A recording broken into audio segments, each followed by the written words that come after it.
Here we are. We're back in Hebrews chapter 12, and we're going to pick up reading at verse 3. We'll read verses 3 through 6, and then we'll hit it. All right. Consider him who endured from sinners such hostility against himself, so that you may not grow weary or faint-hearted. In your struggle against sin, you have not yet resisted to the point of shedding your blood. And have you forgotten the exhortation that addresses you as sons? My son, do not regard lightly the discipline of the Lord. And where's he quoting from there? That's a quote from the Old Testament. Proverbs 3. Proverbs 3, 11, and 12. So he's starting to quote, and he's saying, don't forget this exhortation as sons. And he's looking at Proverbs 3, 11, and 12. My son, do not regard lightly the discipline of the Lord, nor be weary when reproved by him. That does sound like Proverbs, as you read it. It is, right? From Proverbs, yeah. For the Lord disciplines the one he loves and chastises every son whom he receives. That's interesting. I knew it was a quote, but now I've listened. Of course that's Proverbs. The best part of that passage for me is, have you forgotten that God calls you his children? Have you forgotten your title? You are children of God. And what's the significance of that, Joe? Why is he reminding them of that? Well, we seem to, and especially getting back with laying down the heavy loads that we looked at before earlier in the verse, we didn't get in detail about what that heavy load was. And I'm arguing that what that is the same thing that Jesus was talking about when he said, come to me, all you who are weary and burned out on religious obligation, religious ritual, religious performance, on this passion to measure up. Lay those things aside because they do nothing but burn you out. And now he's explaining that God does not deal with us in that manner. He deals with us as beloved son. I know you have trials and troubles and suffering. We're going to talk about that. But I want you to understand that you are a child of God. Through faith in Jesus, you're a son. You don't have to earn my approval. You cannot earn it. I was telling, I've used this before, that I was, many people call me Pastor Chuck. When they come in, this is Pastor Chuck or Pastor Larson.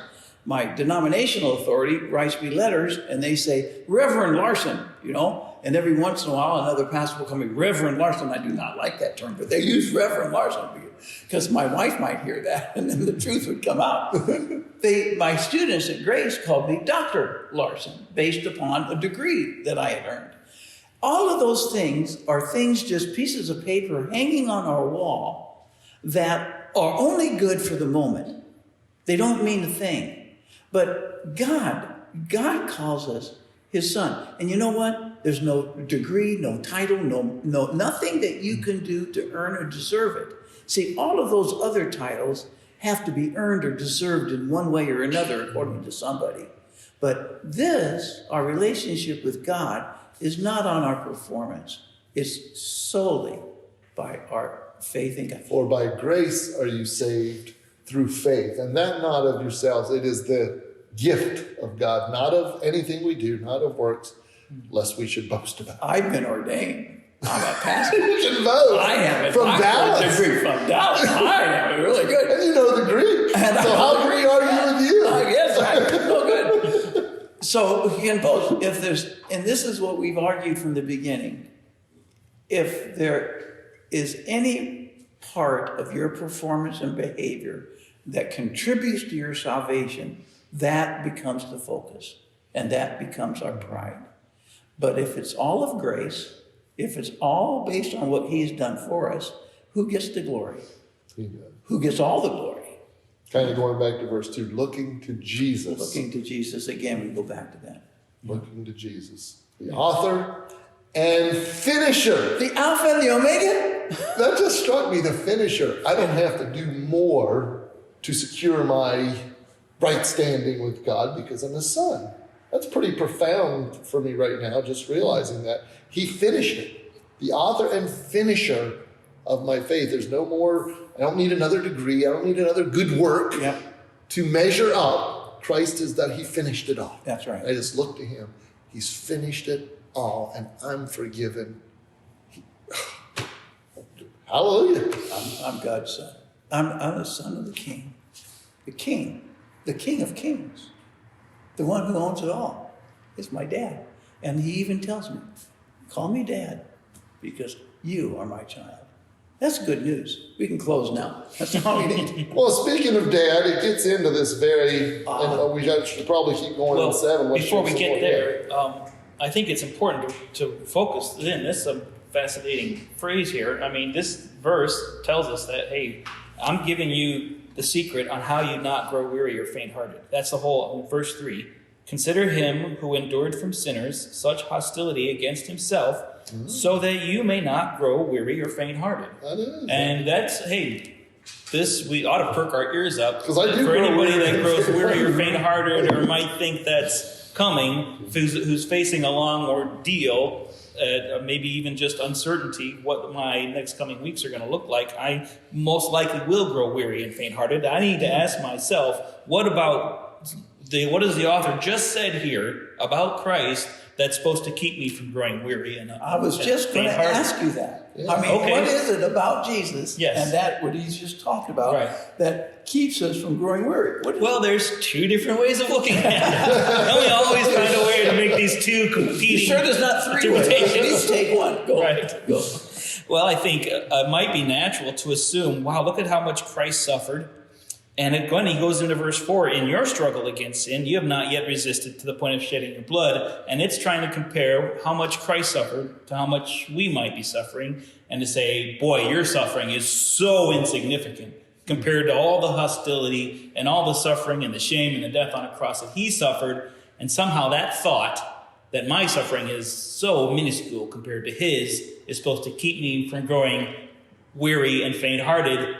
And I don't see that. In other words, the thought is, boy, it could be a lot worse. You should It's like, always be yes, thinking, exactly. oh, I'm pretty lucky here. It's not that bad. It should be a lot worse.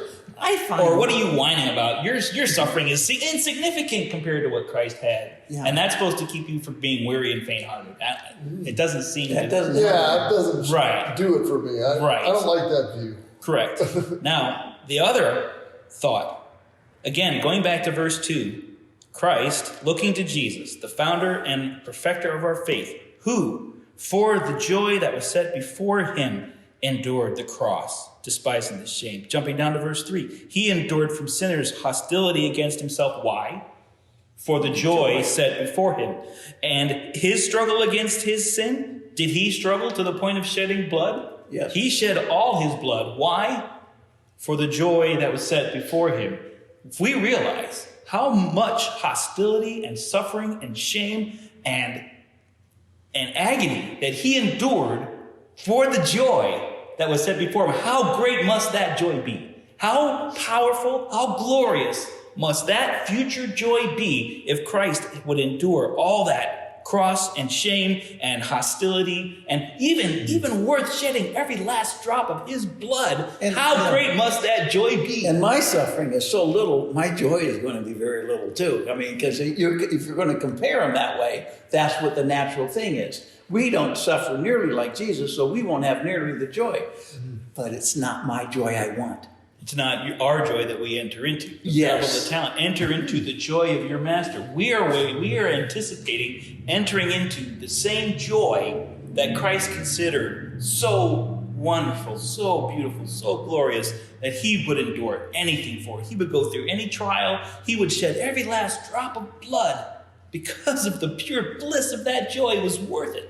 And I don't think there's any, and I guarantee you there's not any of these characters from chapter 11, any of these people who were sawn in half, who were butchered and killed and tortured and imprisoned, there's not a single one of them who is now in the presence of the Lord saying, oh, it still wasn't worth it.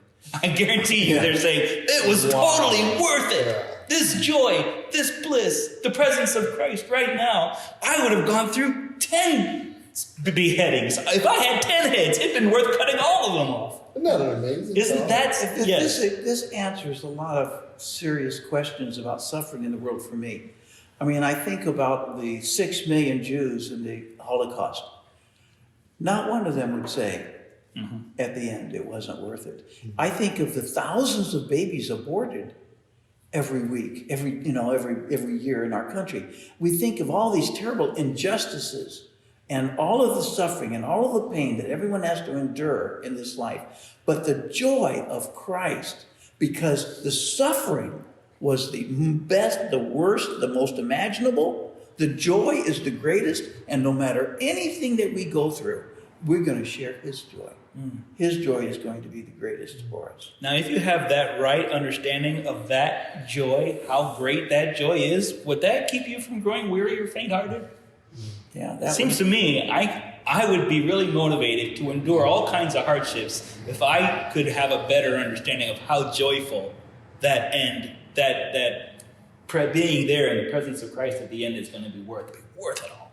the end result, the end thing, looking to the future, looking to that which is going to come, and getting just a little bit of a grasp Right. of how wonderful. How But it's so hard in this reality because we focus, and I don't know, our society news, it focuses so much on the bad, that stuff.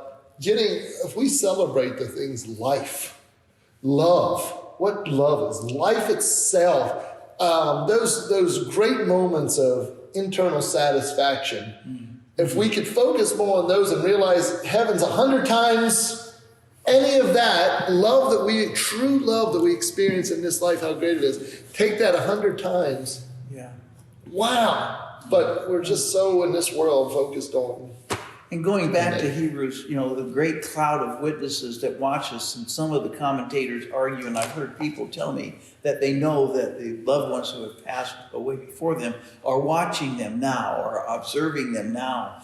But if you grasp the joy that is set before them in the presence of God, in this place that he called paradise, you kind of understand, hey, they're too busy to worry about what's going on down here. They're in the presence of their Lord. Today you will be with me in paradise. And that's not even their perfected state. No, that's not That's going to be just their a blissful short-term state until Christ comes back and reunites us with them. Yeah, there's so much to that. Yeah. It's pretty amazing. Yeah. And that's where we didn't talk in the last section we did there in 1 and 2. I don't particularly see that this is a great cloud of witnesses looking down for us. And one of them is this whole idea of they're looking down on a sinful world. Yeah. I wouldn't push it too far because I don't know. But that's one of my objections to that is them looking down into this sin-filled world. Yes. I don't understand how that mingles with heaven or paradise and that. So Yeah, absolutely. That doesn't mingle too well, does it? getting off track there. Yeah. But But until we get to that joy, we have to go through some discipline. so I got you two that's right. great minds here. We're transitioning into discipline, and I first want to kind of pick off of 3 and 4. To me, I don't quite get the transition from 4 to 5. Okay, where he says, I'm going to read here 4. In your struggle against sin, you have not yet resisted to the point of shedding your blood, which you just explained that well.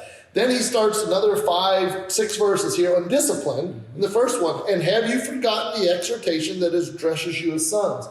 And not making the connection from that verse to what he just talked about with Christ's son. Yes. Did you want to? No, go. Okay. In order for us, I think, to have a true, genuine, life-changing grasp and vision of that future joy, because the basis of that joy is Christ and his love, and having your heart filled with his love totally and completely, purely. Anything that is not love of Christ in your heart is gone, and everything in your heart is love of Christ. That's what that joy is. That's what that joy looks like. Everything in your whole heart is nothing but pure love for Christ. He's working through us now, through discipline, to disconnect from our hearts any love that is not Christ. Anything in our hearts that we have our affections for, that we think is so wonderful and so desirous, whether it's fame or wealth or prosperity or success, or I think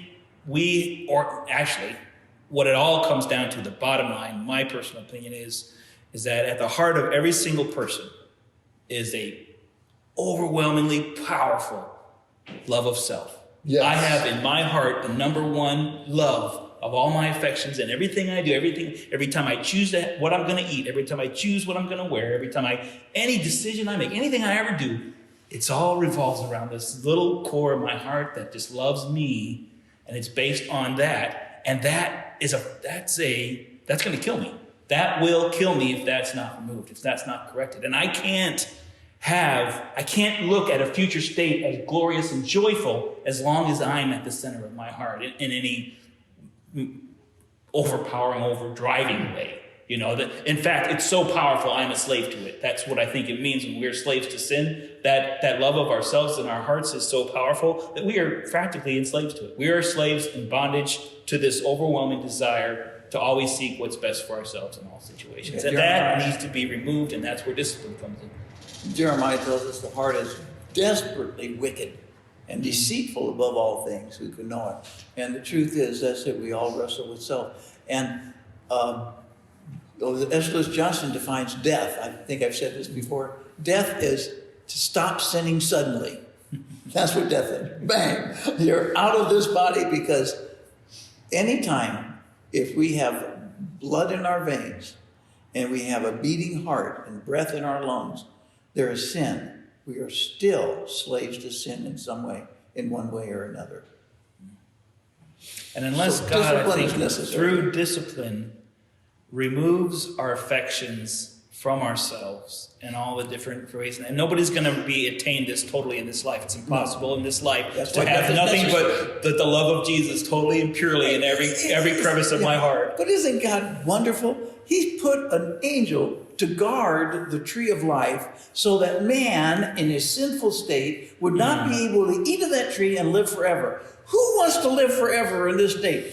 Every year I get older and uglier and And if you live forever, if I live forever, 100 years from now, you'd be looking really bad. I mean, and it's harder to get up. It's harder to do any kind of, who wants to live forever like that? But God loves us so much, he conquered that whole thing for us so that we will, in the natural order of things, we will all die and we will all have the opportunity to enter into the paradise that he's offered us through faith in his son.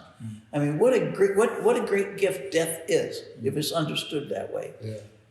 Looking to the joy ahead. Looking to the joy ahead. Yeah, all of us walk through the valley of the shadow of death, and yet walk it alone.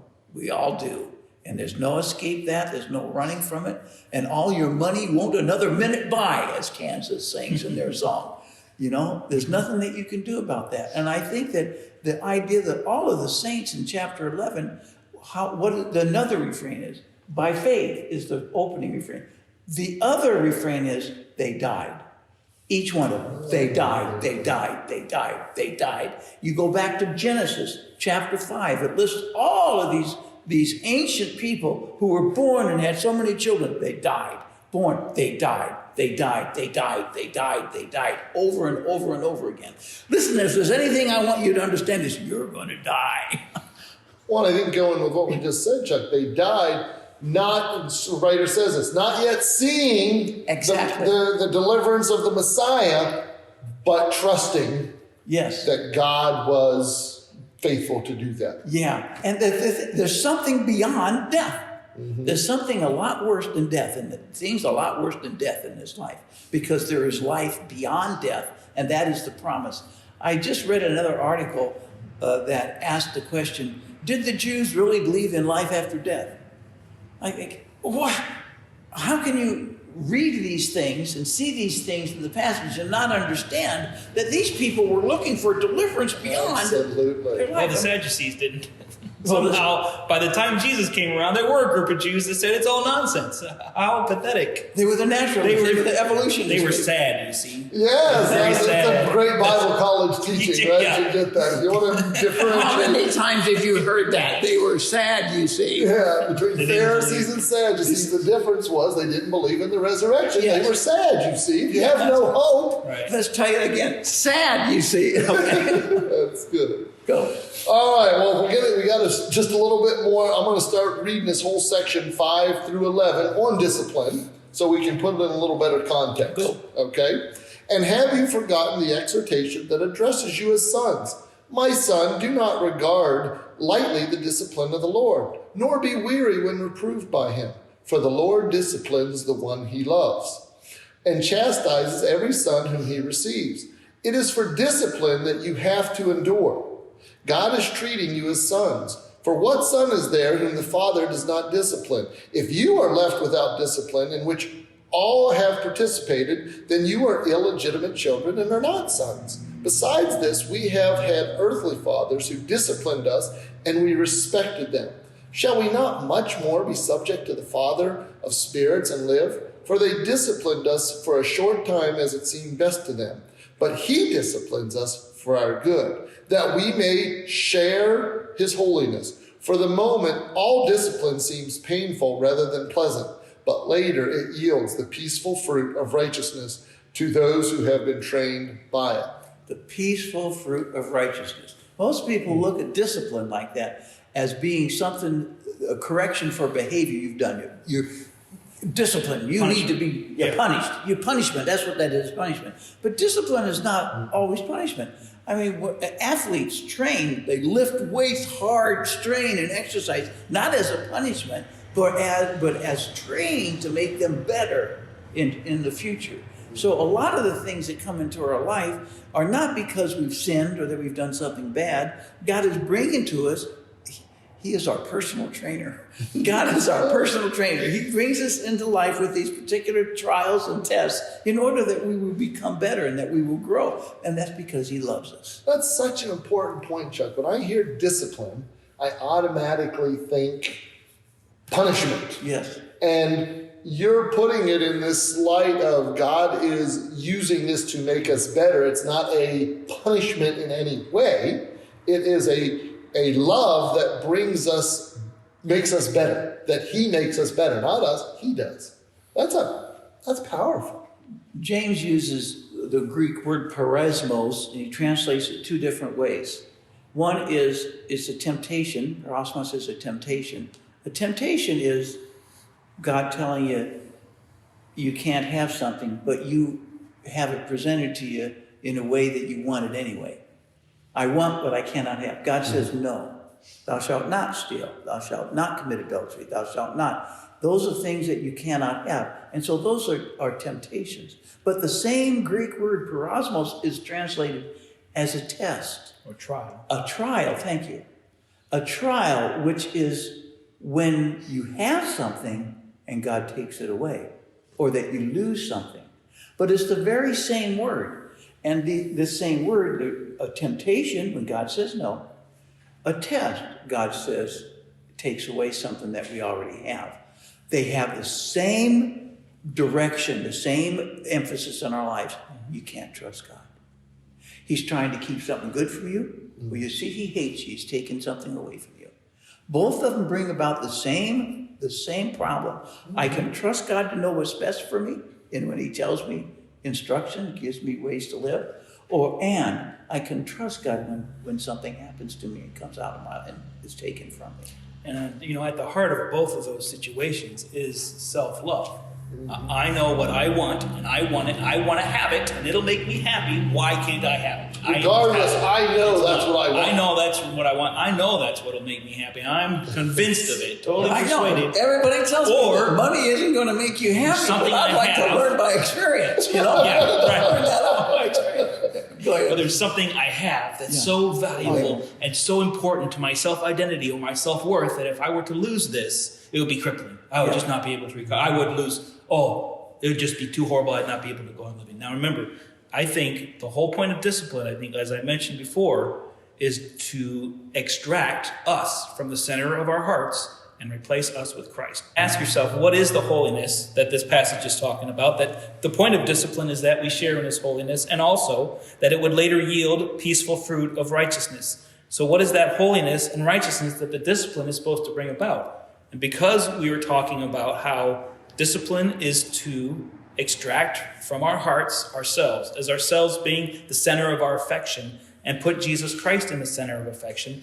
And in fact, perfect holiness and righteousness is when that process is at its maximum. When the heart is filled with nothing but love of God and love of Jesus. That's the greatest commandment. When that happens, that is holiness and righteousness, and that's the point of that discipline, is to get us there. And so when we endure those hard times, like you said, the trials or the temptations, when something that we really want for ourselves, God says no, or something that we think we have to have, all of a sudden God takes away, we are cut off from that avenue of self-idolatry and self-worship that we thought was so important to our self-identity. We have nowhere else to turn. Usually those are the times in a person's life where they're going through the hardest hardships. They're going through emotionally, they're in the worst place of their lives, they're in a dark place, they're probably very depressed, very discouraged, very overwhelmed by either of these circumstances.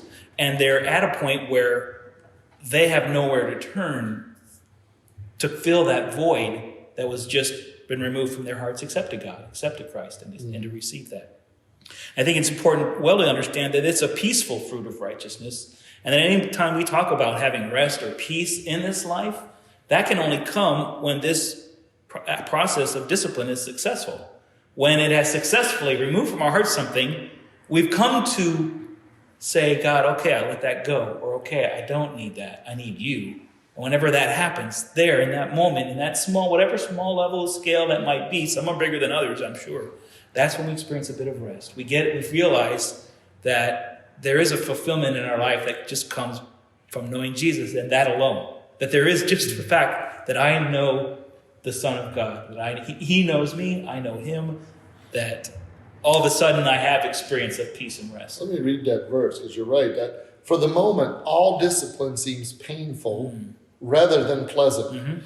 But later it yields the peaceful fruit of righteousness to those who have been trained by it. And I think back to what you just said earlier, Chuck, about that. For all moment discipline, when you're training for a race and in vet, it does feel painful rather than pleasant, but it later yields winning the race or doing your best. Where in this, he's saying the peaceful fruit of righteousness. I have a cat, and this cat, you knew I was going to go here with this cat. Were you setting me up? No, I've got to say about this cat. My cat's the laziest thing in the world. I mean, you leave him alone, he'll sleep on one chair for 2 hours, and then he'll sleep on another chair for 3 hours, and then he'll go there, and then he'll go look out the window and watch the birds for a little while, and then he'll get impatient, and he'll want to get out, and he'll run around, and he'll start doing things, and he's just, an unhappy cat. So, at least 3 times a day, I roll him down on the ground and turn him on his back and rough him up and things like that. And even sometimes where he starts hissing at me. I mean, I just get him really mean, and he leaves me claw marks and everything all over my body. But I do that at least 3 times a day, because when that's done, I will sit back, and the cat will come and jump on my lap and nudge me with his head. He pushes his head against my glasses. Really? And then I pet him, and he falls asleep, and he rests. Or he'll go, and he'll eat, and he'll do something.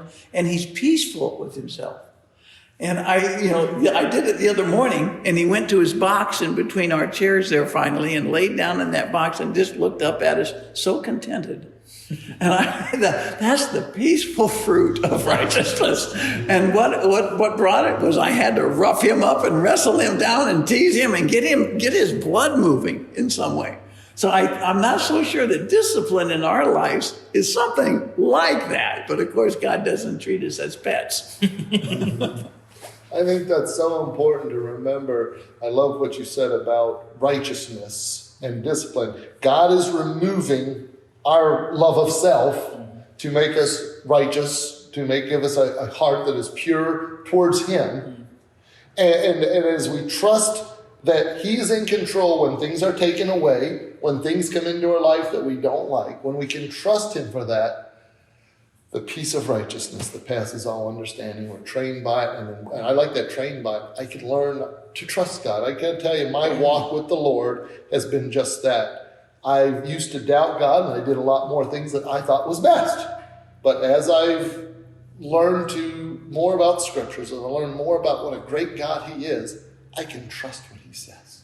Regardless of the circumstances, at the moment or at the time or my feelings, I can trust Him because He is right. He is working for my good. He's working it all out. But it's so hard because that desire to do what I want to do is so strong and feels so right. Yeah, and it's almost always based on fear. It's based on fear that I can't get through life, I can't survive, I can't do it if I don't have this thing. If I don't hold on to this thing, or I can't have this thing, it's almost always a fear-based experience and expression. But perfect love, what does it do? Cast out that fear. But to let go of the fear takes discipline. Wow. Well, we're going to wrap up here in just a moment. We're going to get through 12 through 17. This is the whole passage we meant to get through this week. Typically, we can't get through it all, but because of this great bonus coverage, we're going to get through that in our next segment.